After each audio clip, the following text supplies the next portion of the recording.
Members of Congress, I have the high privilege and the distinct honor to present to you the President of the United States.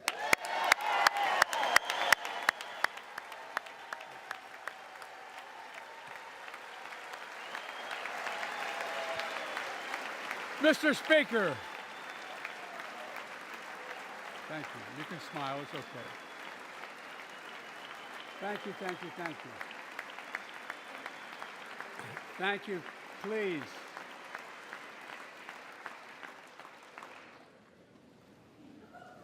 Mr. Speaker, Madam Vice President, our First Lady and Second Gentleman, good to see you guys up there. Members of Congress,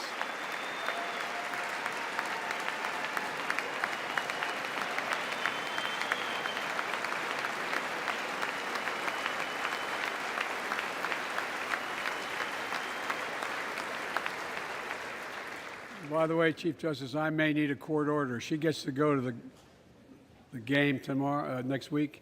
I have to stay home. Got to work something out here. Members of the Cabinet, leaders of our military, Chief Justice, Associate Justice, and retired Justice of the Supreme Court, and to you, my fellow Americans. You know, I start tonight by congratulating the 118th Congress and the new Speaker of the House, Kevin McCarthy.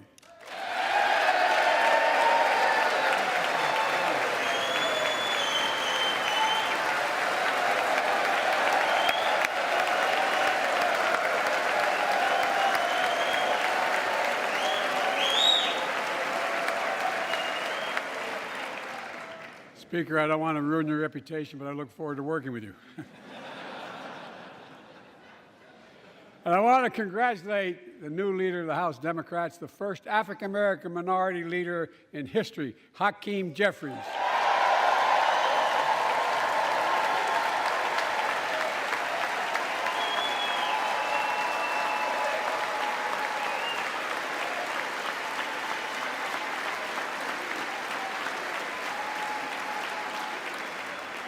He won in spite of the fact I campaigned for him.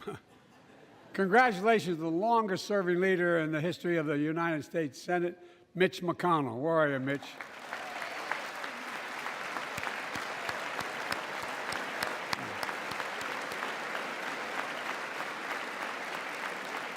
And congratulations to Chuck Schumer, another, another term as Senate Minority Leader.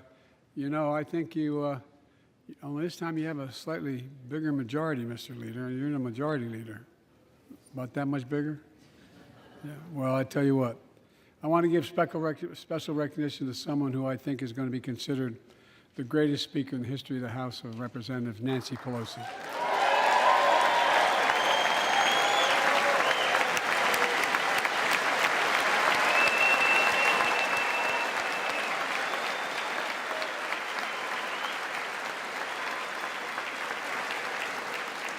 Folks, the story of America is a story of progress and resilience, of always moving forward, of never, ever giving up.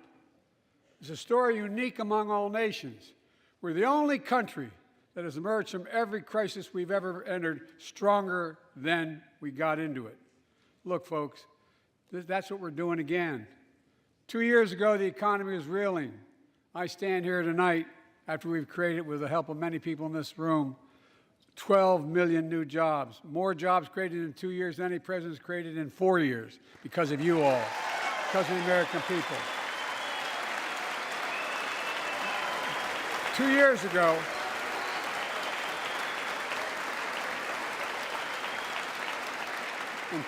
ago, COVID had shut down, our businesses were closed, our schools were robbed of so much, and today, COVID no longer controls our lives. And 2 years ago, democracy faced its greatest threat since the Civil War, and today, though bruised, our democracy remains unbowed and unbroken.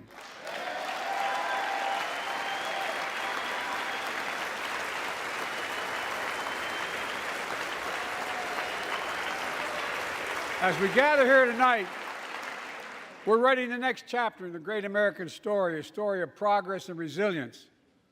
When world leaders ask me to define America, and they do, believe it or not, I say I can define it in one word, and I mean this: possibilities.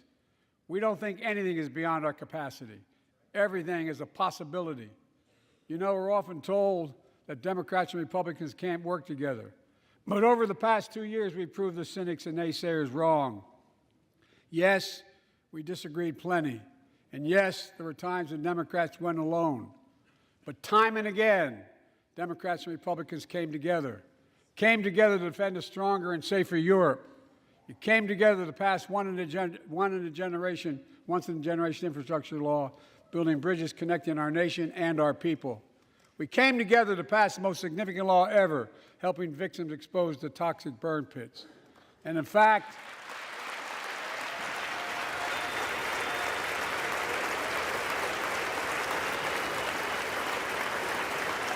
it was important.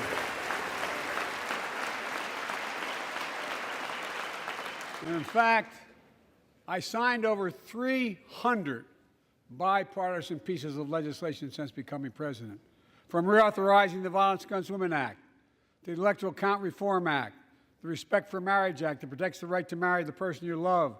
And to my Republican friends, if we could work together the last Congress, there's no reason we can't work together and find consensus on important things in this Congress as well. I think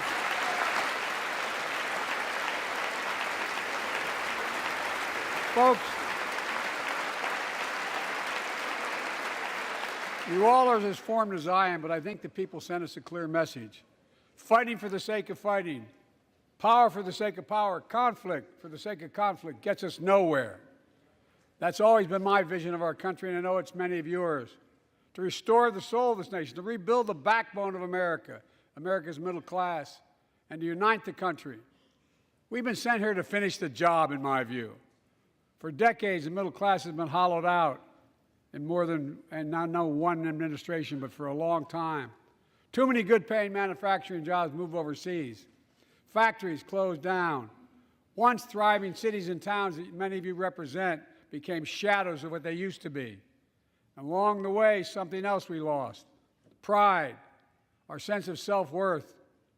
I ran for president to fundamentally change things, to make sure our economy works for everyone, so we can all feel that pride in what we do. To build an economy from the bottom up and the middle out, not from the top down. Because when the middle class does well, the poor have a ladder up, and the wealthy still do very well. We all do well.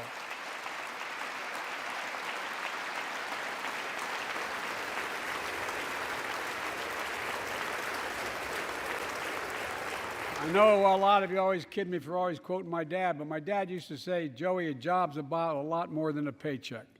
He really would say this. It's about a lot more than a paycheck. It's about your dignity. It's about respect. It's about being able to look your kid in the eye and say, honey, it's going to be okay, and mean it. Well, folks, so let's look at the results. We're not finished yet by any stretch of the imagination, but unemployment rate is at 3.4%, a 50-year low. A near record unemployment. Near record unemployment for Black and Hispanic workers. We've already created, with your help, 800,000 good-paying manufacturing jobs, the fastest growth in 40 years. And where is it written? Where is it written that America can't lead the world in manufacturing? And I don't know where that's written. For too many decades, we imported projects and exported jobs.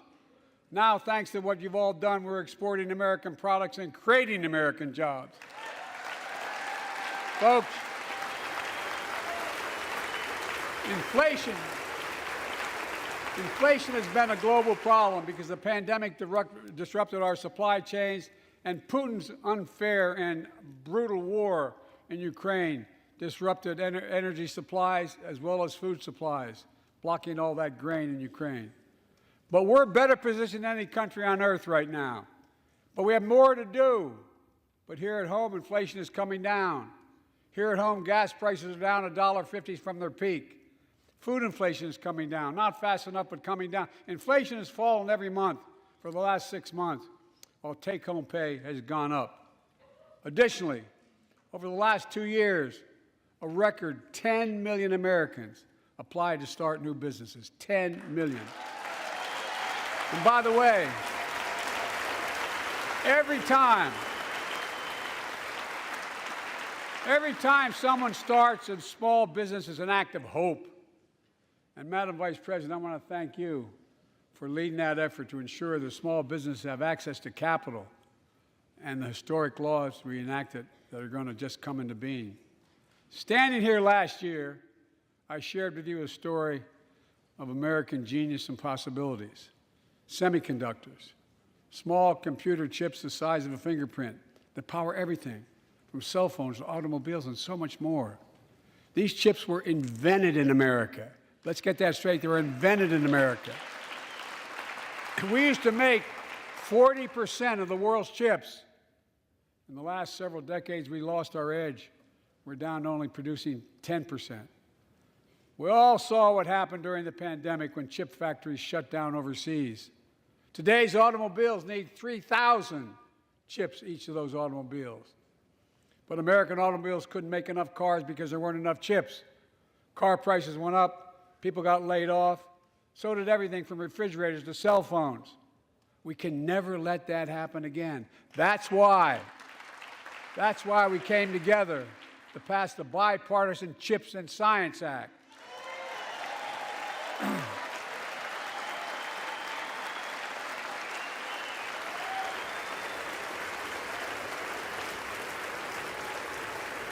Folks, I know I've been criticized for saying this, but I'm not changing my view. We're going to make sure the supply chain for America begins in America. The supply chain begins in America. We've already created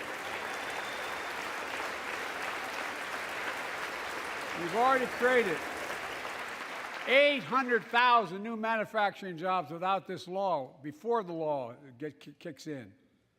With this new law, we're going to create hundreds of thousands of new jobs across the country. And I mean all across the country, throughout not just the coast, but through the middle of the country as well. That's going to come from companies that have announced more than $300 billion in investment in American manufacturing over the next few years. Outside of Columbus, Ohio, Intel is building semiconductor factories on 1,000 acres, literally a field of dreams. It's going to create 10,000 jobs, that one investment, 7,000 construction jobs, 3,000 jobs in those factories once they're finished. They call them factories. Jobs paying an average of $130,000 a year, and many do not require a college degree.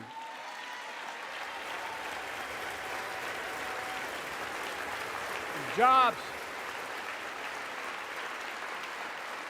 Because we work together, these jobs where people don't have to leave home to search for opportunity. And it's just getting started. Think about the new homes, the small businesses, the medium-sized businesses. So much more that's going to be needed to support those 3,000 permanent jobs and the factories that are going to be built. Talk to mayors and governors, Democrats and Republicans, and they'll tell you what this means for their communities. We're seeing these field of dreams transform to the heartland. But to maintain the strongest economy in the world, we need the best infrastructure in the world. And folks, as you all know, we used to be #1 in the world in infrastructure. We've sunk to 13th in the world. The United States of America, 13th in the world in infrastructure, modern infrastructure. But now we're coming back because we came together and passed the bipartisan infrastructure law, the largest investment in infrastructure since President Eisenhower's interstate highway system.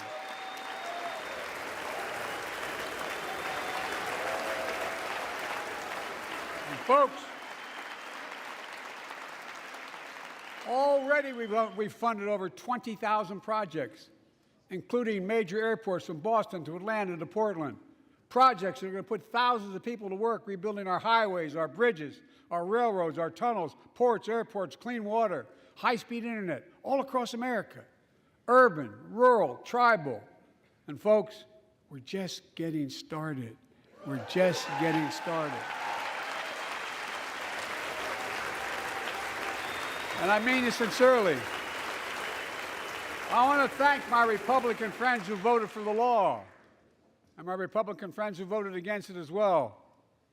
But I still get asked to fund the projects in those districts as well. But don't worry. I promised I'd be a president for all Americans. We'll fund these projects. And I'll see you at the groundbreaking. Look, this law will further unite all of America. Projects like Brent Spence Bridge in Kentucky over the Ohio River, built 60 years ago, badly needed repairs, one of the nation's most congested freight routes, carrying $2 billion worth of freight every single day across the Ohio River. And folks, we've been talking about fixing it for decades, but we're really finally going to get it done. I went there last month with Democrats and Republicans, and from both states, to deliver a commitment of $1.6 billion for this project. And while I was there, I met a young woman named Sarah, who's here tonight. I don't know where Sarah is. Is she up in the box? I don't know. Sarah, how are you? Well, Sarah, for 30 years,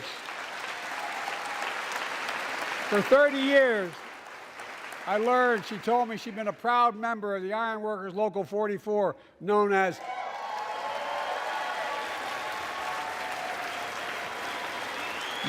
the Cowboys in the Sky. The folks who built Cincinnati's skyline. Sarah said she can't wait to be 10 stories above the Ohio River building that new bridge. God bless her. That's pride. And that's what we're also building. We're building back pride.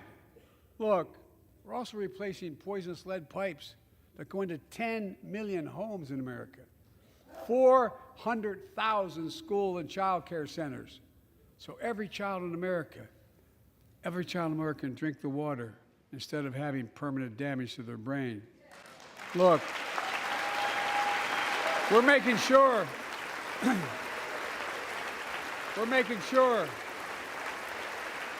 that every community in America has access to affordable high-speed internet. No parent should have to drive by McDonald's parking lot to help them do their homework online with their kids, which many thousands were doing across the country. And when we do these projects, and again I get criticized for this, but I make no excuses for it, we're going to buy American. We're going to buy American. Folks,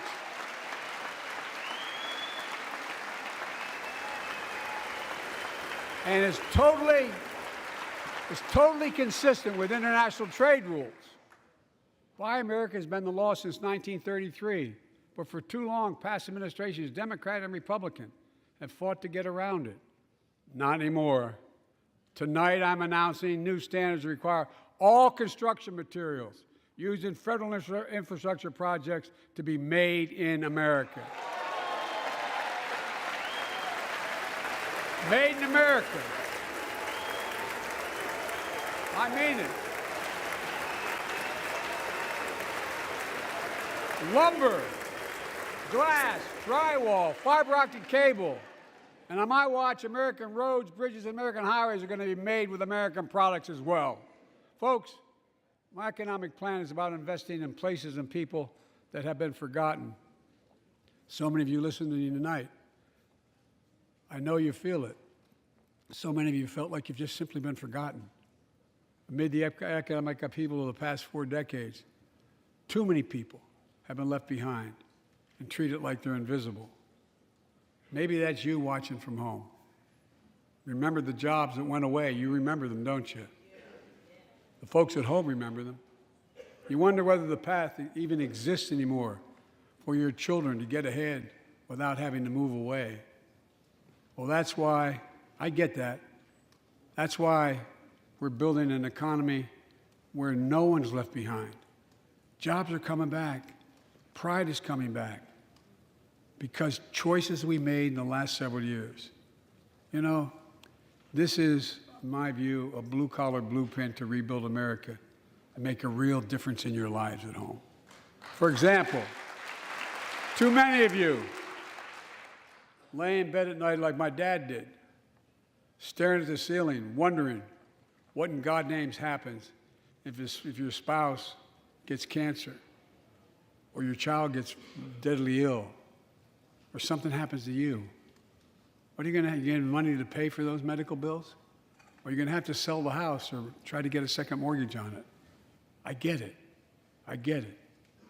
With the Inflation Reduction Act that I signed into law, we're taking on powerful interests to bring health care costs down so you can sleep better at night with more security. You know, we pay more for prescription drugs than any nation in the world. Let me say it again.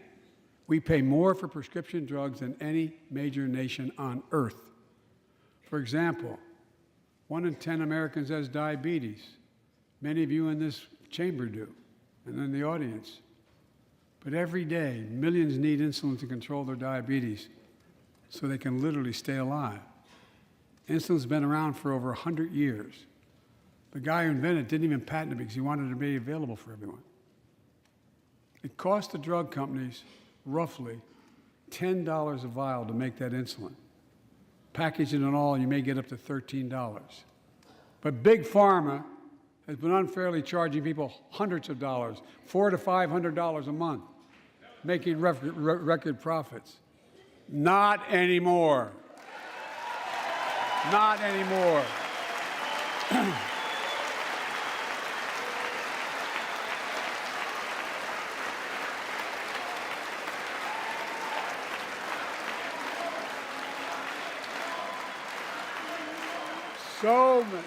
So many things that we did are only now coming to fruition. We said we were doing this, and we said we passed a law to do it, but people didn't know because the law didn't take effect until January 1 of this year. We capped the cost of insulin at $35 a month for seniors on Medicare. The people are just finding out. I'm sure you're getting the same calls I'm getting. Look, there are millions of other Americans who do not or are not on Medicare, including 200,000 young people with type 1 diabetes who need this insulin to stay alive. Let's finish the job this time. Let's cap the cost of insulin for everybody at $35.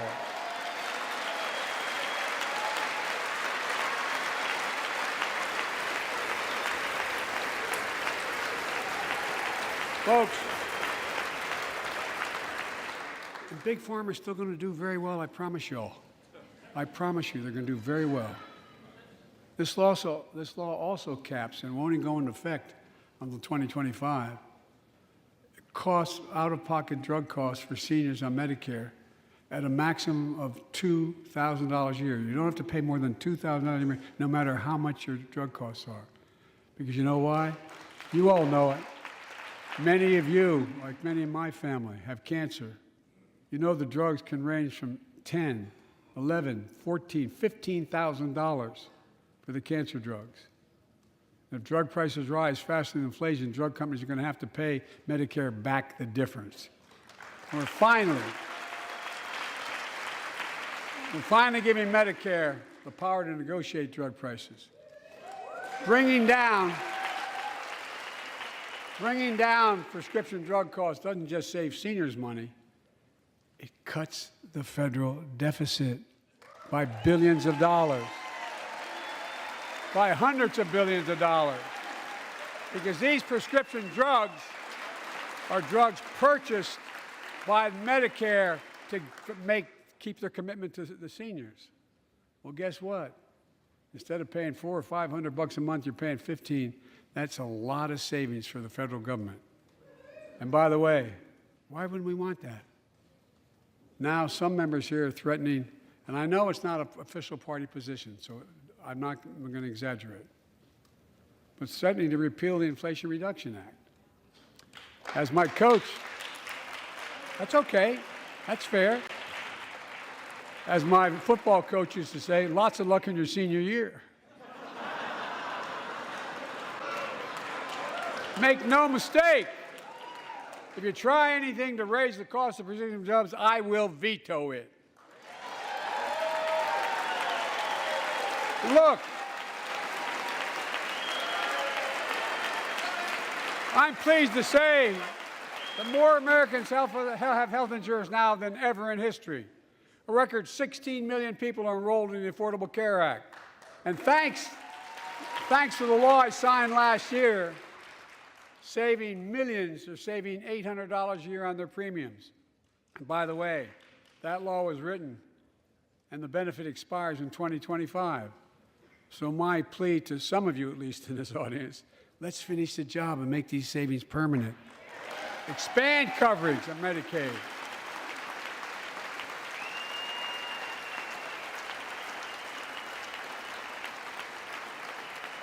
Look, the Inflation Reduction Act is also the most significant investment ever in climate change. Ever. Lowering utility bills, creating American jobs, leading the world to a clean energy future. I visited the devastating aftermath of record floods, droughts, storms, and wildfires from Arizona to New Mexico to all the way up to the Canadian border. More timber has been burned, as I've observed from helicopters, than the entire state of Missouri. And we don't have global warming? Not a problem. In addition to emergency recovery, from Puerto Rico to Florida to Idaho, we're rebuilding for the long term. New electric grids that are able to weather major storms and not prevent those forest fires. Roads and water systems withstand the next big flood. Clean energy to cut pollution and create jobs in communities often left behind. We're going to build 500,000 electric vehicle charging stations installed across the country by tens of thousands of IBEW workers. And we're helping families save more than $1,000 a year with tax credits to purchase electric vehicles and efficient appliances, energy-efficient appliances. Historic conservation efforts to be responsible stewards of our land. Let's face reality. The climate crisis doesn't care if you're in a red or blue state. It's an existential threat. We have an obligation, not to ourselves, but to our children and grandchildren, to confront it. I'm proud of how America, at last, is stepping up to the challenge. We're still going to need oil and gas for a while. But guess what? No, we do. But there's so much more to do. We got to finish the job. And we pay for these investments in our future by finally making the wealthiest and biggest corporations begin to pay their fair share. Just begin.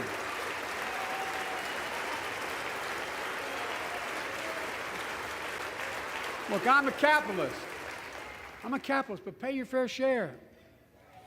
I think a lot of you at home agree with me and many people that you know. The tax system is not fair. It is not fair.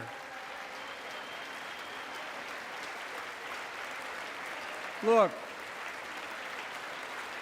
the idea that in 2020, 55 of the largest corporations in America, the Fortune 500, made $40 billion in profits and paid zero in federal taxes?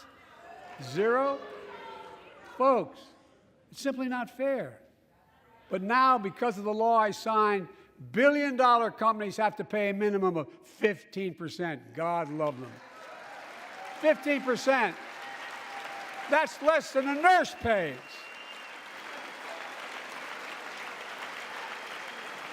And let me be crystal clear. I said at the very beginning, under my plans, as long as I'm president, nobody earning less than $400,000 will pay an additional penny in taxes. Nobody, not one penny. But let's finish the job. There's more to do. We have to reward work, not just wealth. Pass my proposal for the billionaire minimum tax. You know, there's 1,000 billionaires in America. It's up from about 600 in the beginning of the term. But no billionaire should be paying a lower tax rate than a school teacher or firefighter. I mean it. Think about it.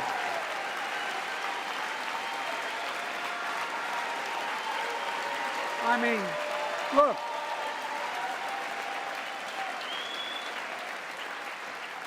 I know you aren't enthusiastic about that, but think about it. Think about it.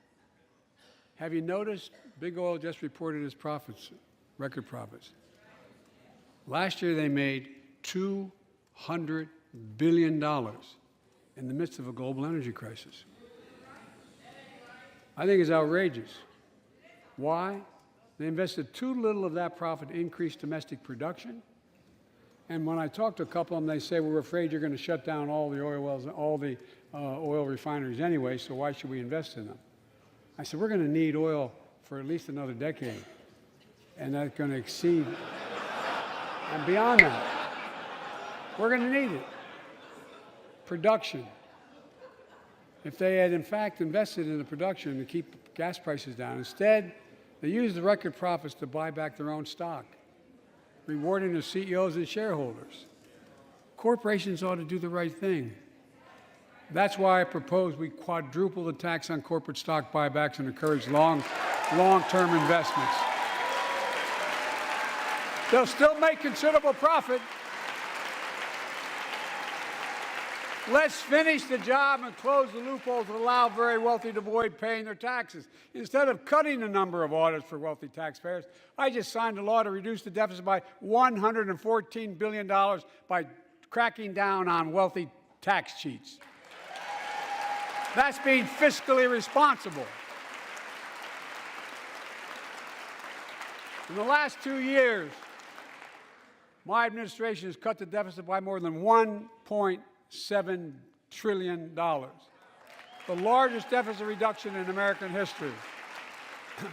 Under the previous administration, the American deficit went up 4 years in a row. Because those record deficits, no president added more to the national debt in any 4 years than my predecessor. Nearly 25% of the entire national debt that took over 200 years to accumulate was added by just one administration alone, the last one. They're the facts. Check it out. Check it out. How did Congress respond to that debt? They did the right thing. They lifted the debt ceiling 3 times without preconditions or crisis. They paid American bills to prevent an economic disaster in the country. So tonight I'm asking the Congress to follow suit. Let's commit here tonight to the full faith and credit of the United States of America will never, ever be questioned. Some of my Republican friends want to take the economy hostage. I get it, unless I agree to their economic plans. All of you at home should know what those plans are. Instead of making the wealthy pay their fair share, some Republicans want Medicare and Social Security to sunset. I'm not saying it's a majority. Let me give you, anybody who doubts it, contact my office. I'll give you a copy. I'll give you a copy of the proposal. That means Congress doesn't vote. Well, I'm glad to see you. And I tell you, I enjoy conversion. You know, it means if Congress doesn't keep the programs the way they are, they'd go away. Other Republicans say, I'm not saying it's a majority of you. I don't even think it's even a significant, but it's being proposed by individuals. I'm not politely not naming them, but it's being proposed by some of you. Look, folks, the idea is that we're not going to be moved into being threatened to default on the debt if we don't respond.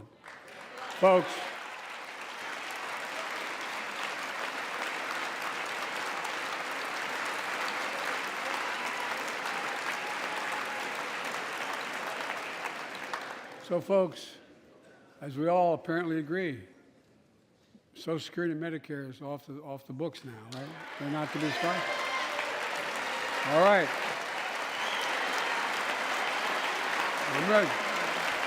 We got unanimity.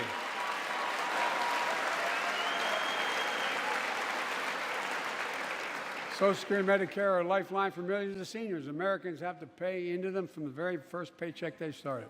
So tonight, let's all agree, and we apparently are, let's stand up for seniors.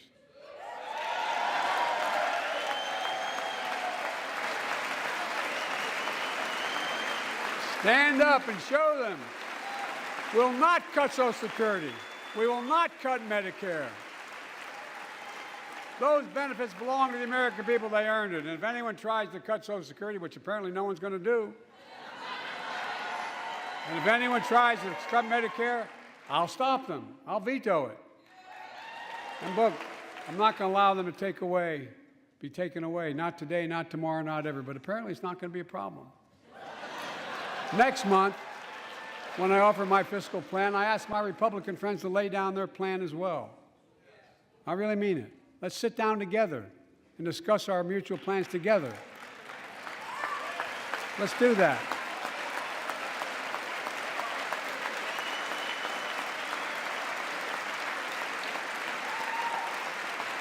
I can tell you, the plan I'm going to show you is going to cut the deficit by another $2 trillion. And it won't cut a single bit of Medicare or Social Security. In fact, we're going to extend the Medicare Trust Fund at least 2 decades, because that's going to be the next argument. How do we keep it solvent, right? Well, we'll not raise tax on anyone making under 400 grand, but we'll pay for it the way we talked about tonight, by making sure that the wealthy and big corporations pay their fair share. Look. Here's the deal. They aren't just taking advantage of the tax code. They're taking advantage of you, the American consumer. Here's my message to all of you out there. I have your back. We're already preventing Americans from receiving surprise medical bills, stopping $1 billion surprise bills per month so far. We're protecting seniors' life savings by cracking down on nursing homes that commit fraud, endanger patient safety, prescribe drugs that are not needed. Millions of Americans can now save thousands of dollars because they can finally get a hearing aid over the counter without a prescription. Look, capitalism without competition is not capitalism. It's extortion. It's exploitation. Last year, I cracked down with the help of many of you on foreign shipping companies that were making you pay higher prices for every good coming into the country. I signed a bipartisan bill that cut shipping costs by 90%, helping American farmers, businessmen, and consumers. Let's finish the job. Pass the bipartisan legislation to strengthen antitrust enforcement and prevent big online platforms from giving their own products an unfair advantage.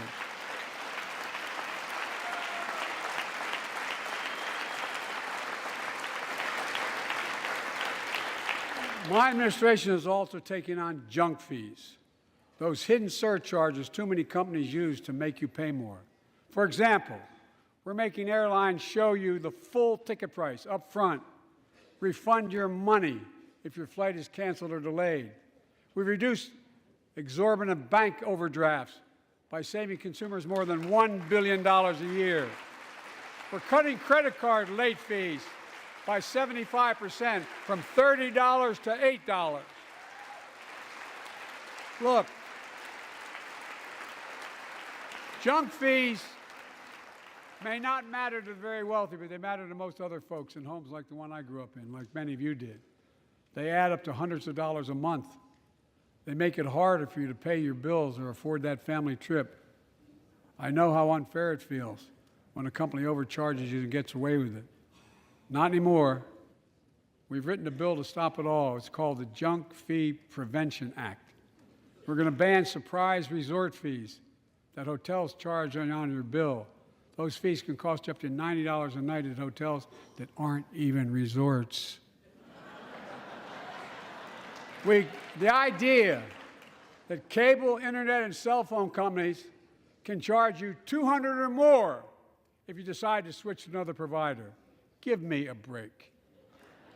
We can stop service fees on tickets to concerts and sporting events and make companies disclose all the fees up front.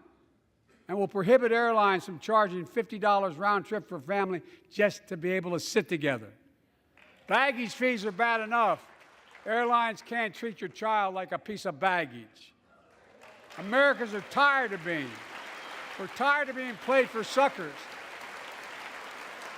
So pass the Junk Fee Prevention Act so companies stop ripping us off. For too long, workers have been getting stiffed, but not anymore. We're beginning to restore the dignity of work. For example, I should have known this, but I didn't until 2 years ago. 30 million workers have to sign non-compete agreements for the jobs they take. 30 million. So a cashier at a burger place can't walk across town and take the same job at another burger place and make a few bucks more. It just changed. But they just changed it because we exposed it. That was part of the deal, guys. Look it up. But not anymore. We're banning those agreements so companies have to compete for workers and pay them what they're worth.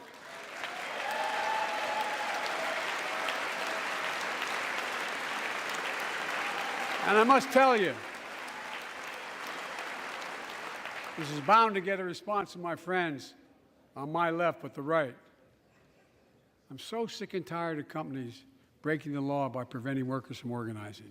Pass the PRO Act, because businesses have a right, workers have a right to form a union. And let's guarantee all workers have a living wage. Let's make sure working parents can afford to raise a family with sick days, paid family medical leave, affordable child care.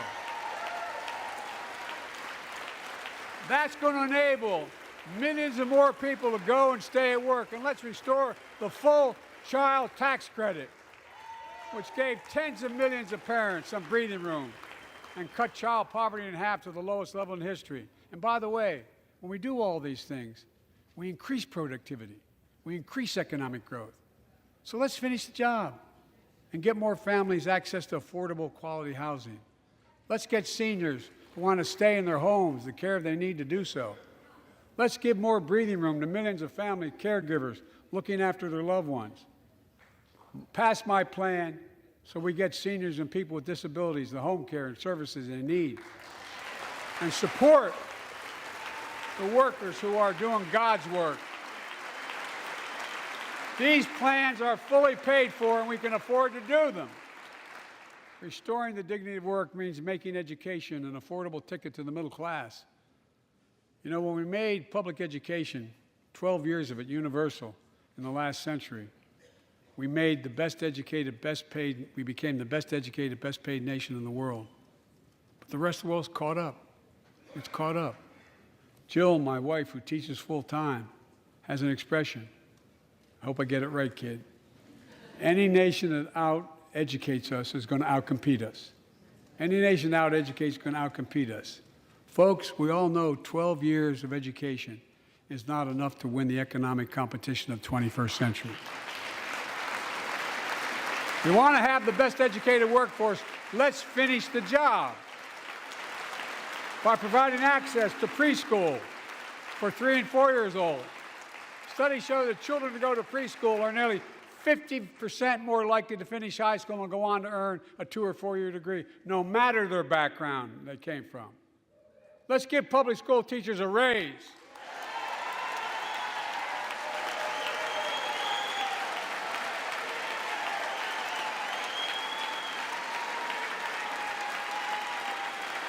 We're making progress by reducing student debt, increasing Pell Grants for working and middle-class families.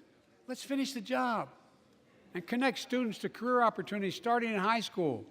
Provide access to 2 years of community college, the best career training in America in addition to being a pathway to a 4-year degree. Let's offer every American a path to a good career, whether they go to college or not. And folks, in the midst of the COVID crisis, when schools were closed and we were shutting down everything, let's recognize how far we came in the fight against the pandemic itself.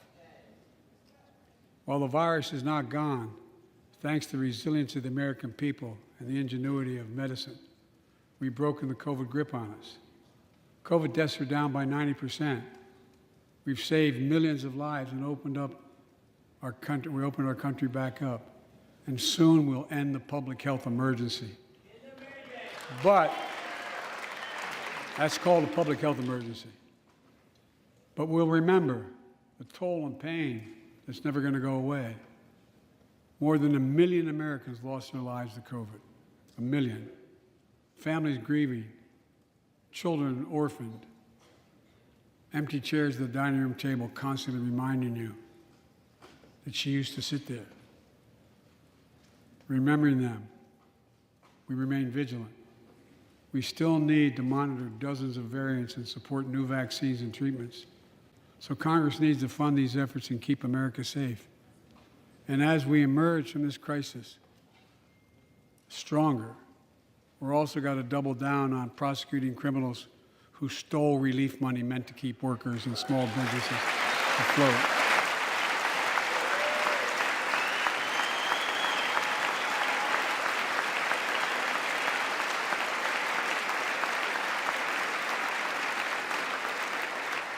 Before I came to office, you remember, during that campaign, the big issue was about inspector generals who would protect taxpayers' dollars who were sidelined. They were fired. Many people said we don't need them. And fraud became rampant. Last year, I told you the watchdogs are back. Since then, we've recovered billions of taxpayers' dollars. Now let's triple the anti-fraud strike force going after these criminals, double the statute of limitations on these crimes, and crack down on identity fraud by criminal syndicates stealing billions of dollars from the American people. And the data shows that for every dollar we put into fighting fraud, the taxpayers get back at least 10 times as much. It matters. It matters. Look, COVID left its scars, like the spike in violent crime in 2020, the first year of the pandemic. We have an obligation to make sure all people are safe. Public safety depends on public trust, as all of us know. But too often that trust is violated. Joining us tonight are the parents of Tyree Nichols. Welcome.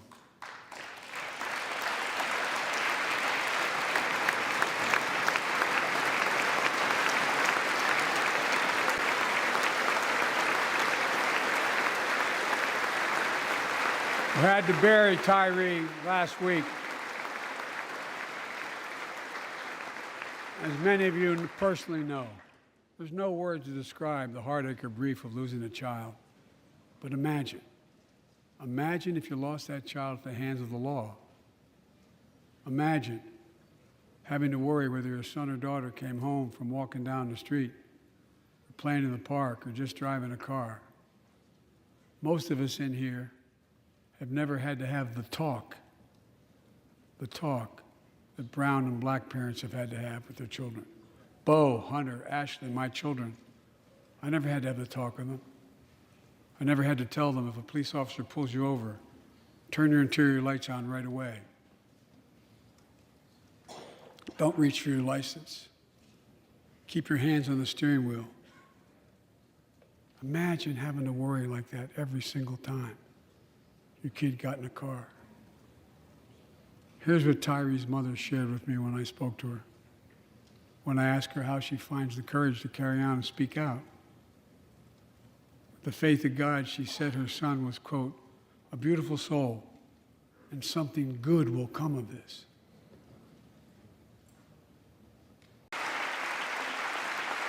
Equal protection under the law is a covenant we have with each other in America. We know police officers put their lives on the line every single night and day. And we know we ask them in many cases to do too much, to be counselors, social workers, psychologists, responding to drug overdoses, mental health crises, and so much more.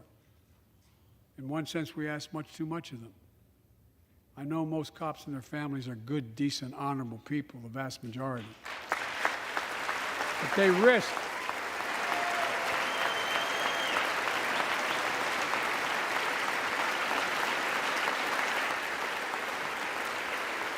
risk their lives every time they put that shield on. But what happened to Tyree in Memphis happens too often. We have to do better. Give law enforcement the real training they need. Hold them to higher standards. Help them succeed in keeping us safe. We also need more first responders and professionals to address the growing mental health, substance abuse challenges. more resources, reduce violent crime, and accountable. With the support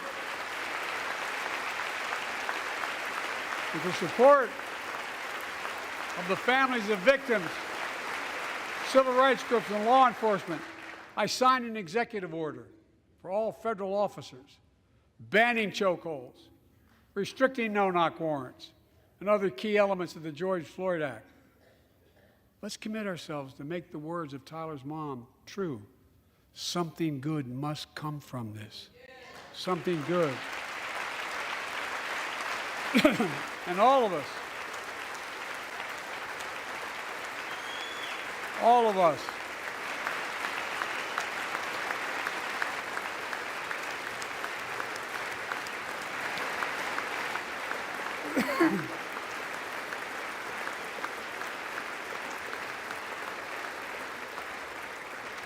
folks, it's difficult, but it's simple.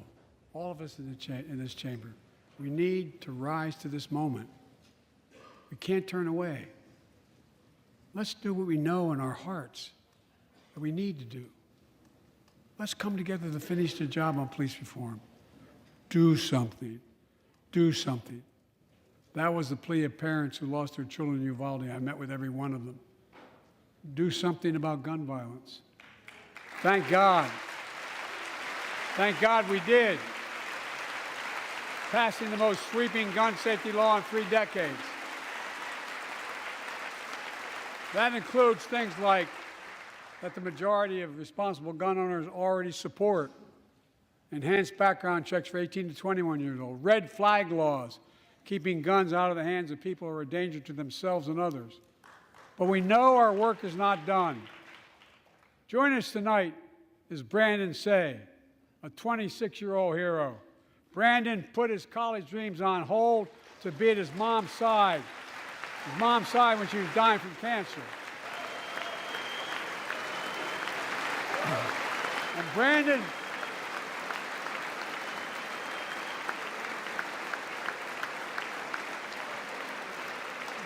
now works at the dance studio started by his grandparents. And 2 weeks ago, during the Lunar New Year celebrations, he heard the studio door close, and he saw a man standing there pointing a semi-automatic pistol at him. He thought he was going to die, but he thought about the people inside. And in that instant, he found the courage to act and wrestle the semi-automatic pistol away from the gunman who had already killed 11 people in another dance studio. 11. He saved lives. It's time we do the same. Ban assault weapons now. Ban them now. Once and for all.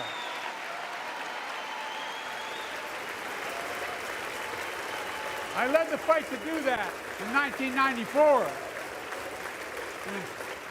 In 10 years, that ban was law and mass shootings went down. After we let it expire in the Republican administration, mass shootings tripled. Let's finish the job and ban these assault weapons. And let's also come together on immigration. Make it a bipartisan issue once again.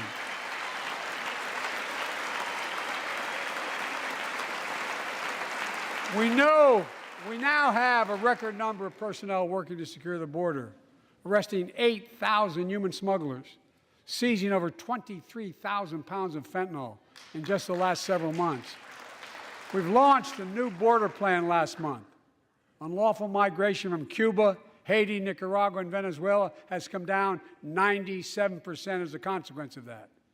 But American border problems won't be fixed until Congress acts. If we don't pass my comprehensive immigration reform, at least pass my plan to provide the equipment and officers to secure the border.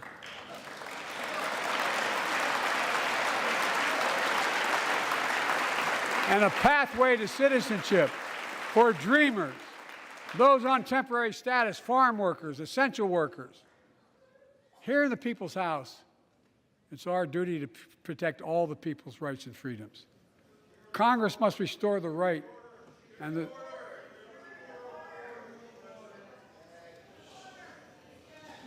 Congress must restore the right that was taken away in Roe v. Wade and protect Roe v. Wade.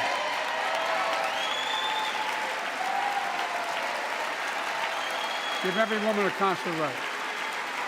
The Vice President and I are doing everything to protect access to reproductive health care and safeguard patient safety. While already more than a dozen states are enforcing extreme abortion bans. Make no mistake about it. If Congress passes a national ban, I will veto it. But let's also pass the Bipartisan Equality Act to ensure LGBTQ Americans, especially transgender young people, can live with safety and dignity. Our strength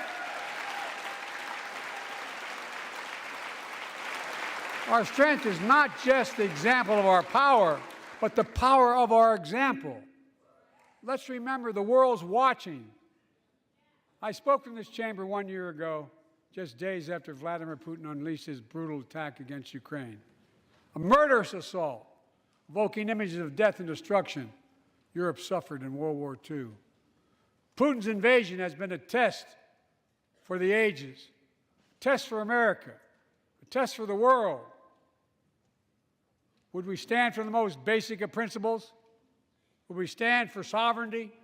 Would we stand for the right of people to live free of tyranny? Would we stand for the defense of democracy? For such defense matters to us because it keeps peace and prevents open season on would-be aggressors and threatens our prosperity. 1 year later, we know the answer. Yes, we would, and we did. We did. And together, we did what America always does at our best. We led. We united NATO. We built a global coalition. We stood against Putin's aggression. We stood with the Ukrainian people. Tonight, we're once again joined by Ukraine's ambassador to the United States.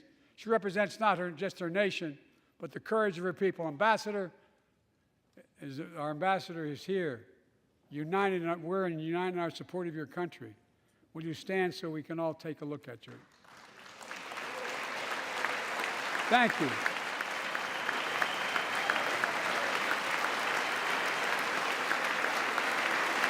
Because we're going to stand with you as long as it takes.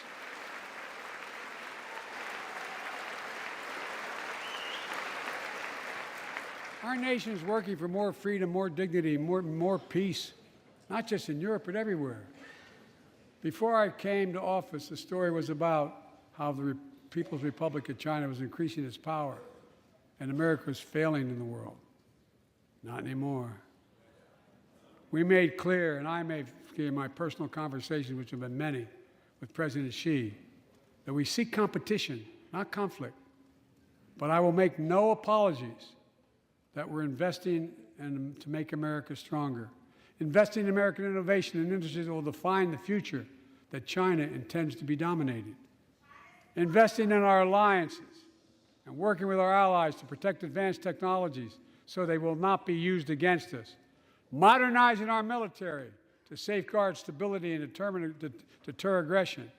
Today, we're in the strongest position in decades to compete with China or anyone else in the world. Anyone else in the world. And I'm committed.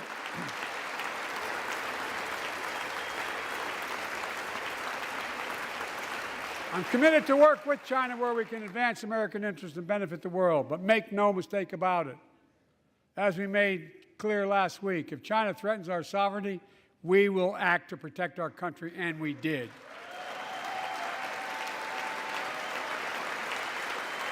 Look, let's be clear. Winning the competition should unite all of us. We face serious challenges across the world. But in the past 2 years, democracies have become stronger, not weaker. Autocracies have grown weaker, not stronger. Name me a world leader who changed places with Xi Jinping. Name me one. Name me one. America's rallying the world to meet those challenges, from climate to global health, to food insecurity, to terrorism, to territorial aggression. Allies are stepping up, spending more, and doing more. Look, the bridges we're forming between partners in the Pacific and those in the Atlantic, and those who bet against America are learning how wrong they are. It's never, ever been a good bet to bet against America. Never.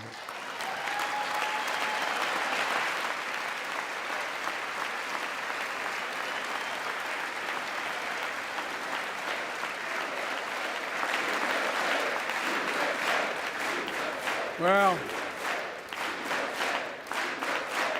when I came to office, most assured that bipartisanship assumed was impossible, but I never believed it.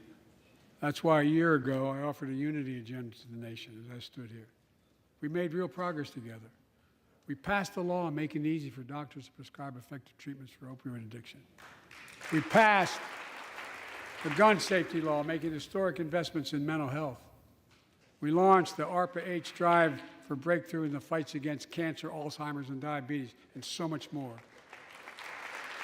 We passed the Heath Robinson PACT Act, named after the late Iraq War veteran whose story about exposure to toxic burn kits I shared here last year.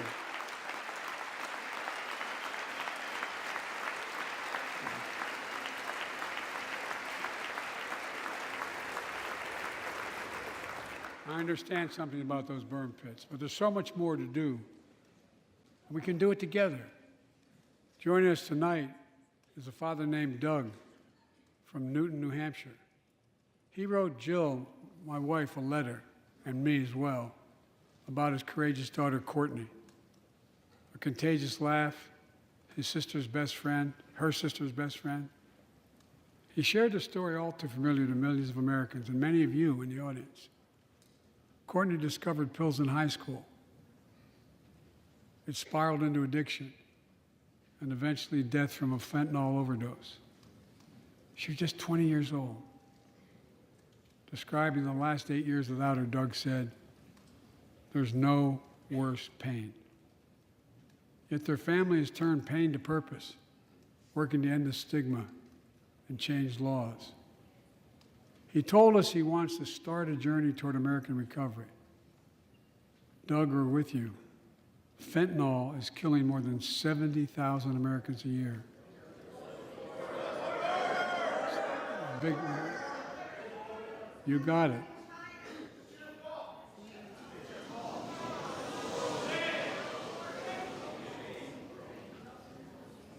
So let's launch a major surge to stop fentanyl production and the sale and trafficking with more drug detection machines, inspection cargo, stop pills and powder at the border.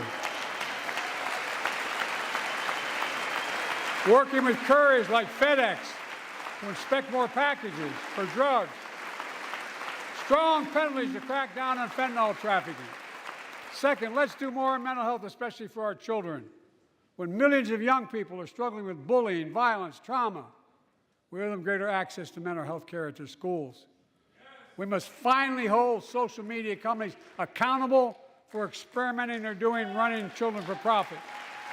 It's time to pass bipartisan legislation to stop big tech from collecting personal data on our kids and teenagers online, ban targeted advertising to children, and impose stricter limits on the personal data that companies collect on all of us. Third, let's do more to keep this nation's one truly sacred obligation to equip those we send into harm's way and care for them and their families when they come home. Job training, job placement for veterans and their spouses as they come to return to civilian life. Helping veterans afford the rent, because no one should be homeless in America, especially someone who served the country.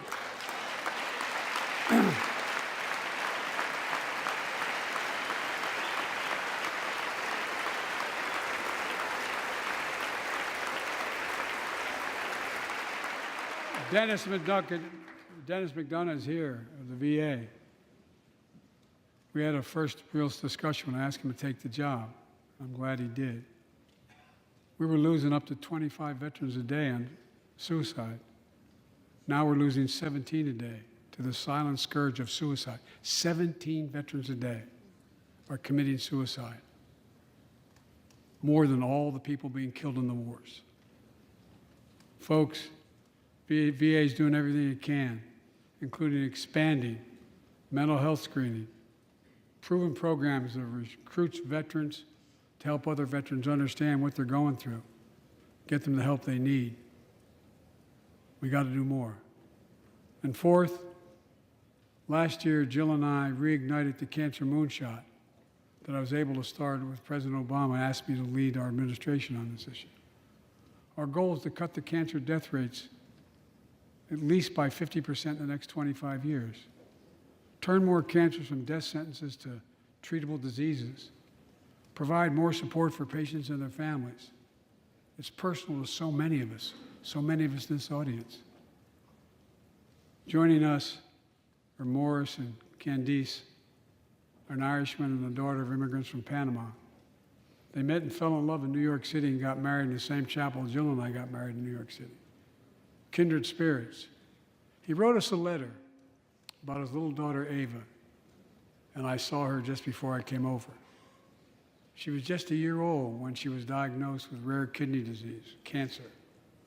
After 26 blood transfusions, 11 rounds of radiation, 8 rounds of chemo, 1 kidney removed, giving a 5% survival rate. He wrote how in the darkest moments he thought, if she goes, I can't stay. Many of you have been through that as well. Jill and I understand that like so many of you. And he read Jill's book describing our family's cancer journey and how we tried to steal moments of joy where we could with Bo. For them, that glimmer of joy was the half smile of their baby girl. It meant everything to them. They never gave up hope. Little Ava never gave up hope. She turns 4 next month. They just found out Ava's beating the odds, is on her way to being cured of cancer. And she's watching from the White House tonight and she's not asleep already. For the lives we can save.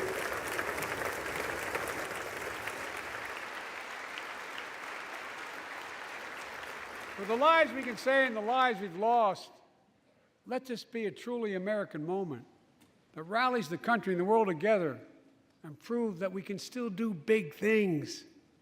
20 years ago, under the leadership of President Bush and countless advocates and champions, he undertook a bipartisan effort through PEPFAR to transform the global fight against HIV/AIDS. It's been a huge success. He thought big. He thought large. He moved. I believe we can do the same thing with cancer.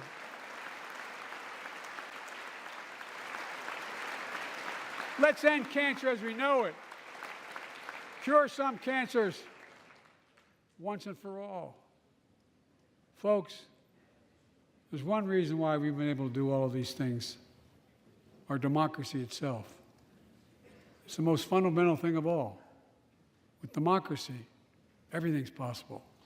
Without it, nothing is. For the last few years, our democracy has been threatened and attacked, put at risk, put to the test in this very room on January the 6th.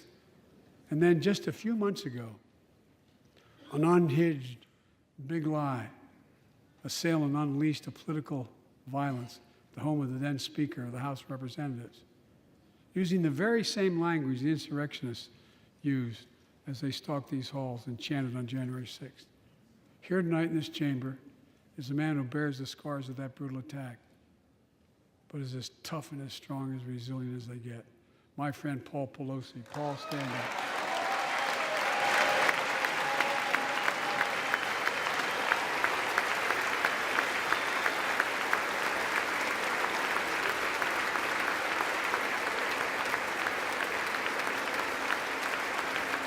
But such a heinous act should have never happened. We must all speak out. There's no place for political violence in America. We have to protect the right to vote, not suppress that fundamental right. Honor the results of our elections, not subvert the will of the people. We have to uphold the rule of law and restore trust in our institutions of democracy. And we must give hate and extremism in any form no safe harbor.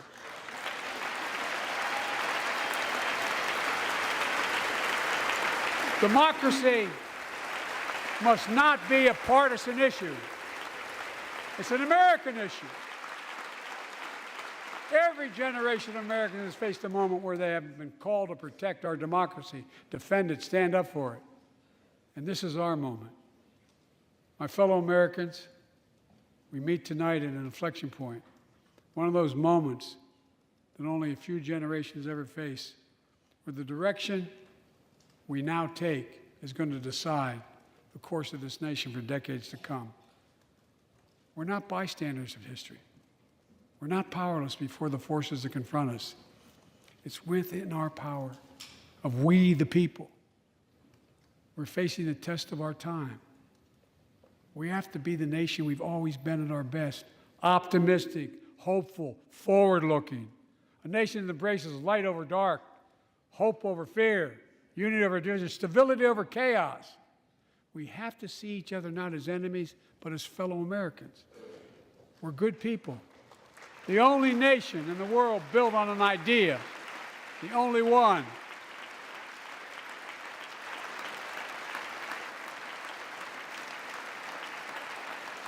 Other nations are defined by geography, ethnicity, but we're the only nation based on an idea that all of us, every one of us, is created equal in the image of God. A nation that stands as a beacon of the world. A nation in a new age of possibilities. So I've come to fulfill my constitutional obligation to report in the State of the Union. And here's my report. Because the soul of this nation is strong, because the backbone of this nation is strong, because the people of this nation are strong, the State of the Union is strong.